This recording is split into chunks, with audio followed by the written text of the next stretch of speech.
തലകൾ പോയാൽ ഞങ്ങൾക്ക് ഒരു പണിയില്ല അറിയാലോ. ഓ ഏമാനായിരുന്നോ? സ്ഥലമുണ്ട്, ഞാൻ അറിഞ്ഞില്ല. ഒരു ചൂണ്ടിട്ടതാണ്. ഈ ചൂണ്ടിലേക്കാൾ കൊത്തുമായിരിക്കുമല്ലേ? കൊത്തണമല്ലോ. കൊത്തൂല്ലേ? ഞാൻ പറഞ്ഞില്ലേ കൊത്തന്റെ അവിടെ തന്നെ.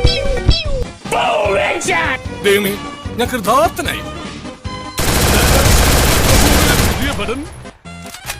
ചിന്ന ഐസ് ഓപ്പൺ റെഡി. ഇത്രയും വലിയ ഗതികെട്ടവൻ ഈ ലോകത്ത് വേറെ ആരെങ്കിലും ഉണ്ടാവും എന്റെ കർത്താവ്? ആരാ ബാക്കില്?